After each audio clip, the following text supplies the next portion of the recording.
There are many elements that affect the way your blood glucose levels rise and fall when you have diabetes. But one fact is set in stone, that is keeping your blood sugars consistently within a healthy range plays a big part in significantly reducing the risk of potential long-term health problems.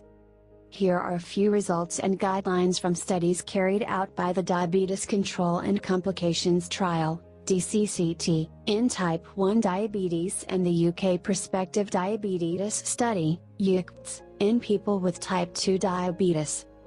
Fact 1, good control reduces risk. Challenge to achieve an average level, HbA1c, as close to the normal range as possible. People in the DCCT group registered major reductions of their likelihood of developing specific complications. Eye disease risk down by 76%. Kidney disease risk cut in half. Nerve damage risk down by 62%. Fact 2, benefits are long-lasting. The original study finished in 1993 and researchers continued to track 90% of the participants.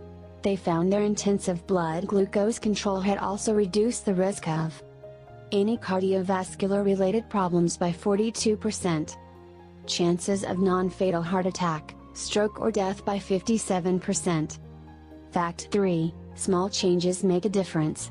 Even a small reduction in your average glucose level can make a large difference to your long-term health prospects. The UCT's researchers chose a group for more aggressive treatment. This included the use of oral medication and insulin where needed. This group managed to reduce their HbA1c level to 7% compared to 7.9% averaged in the conventional group.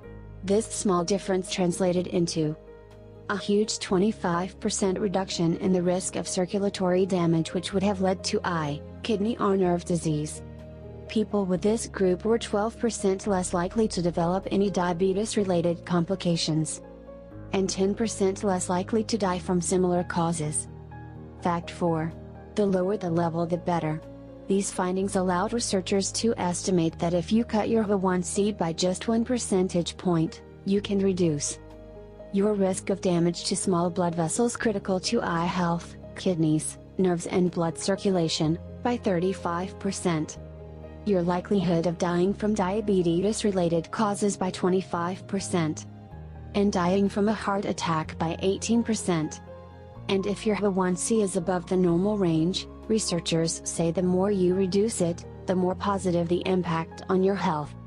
The best way to take charge of your glucose levels in Type 1 or Type 2 diabetes, is to measure your levels regularly via a combination of home blood glucose testing and periodically monitoring your HbA1c levels through your healthcare provider.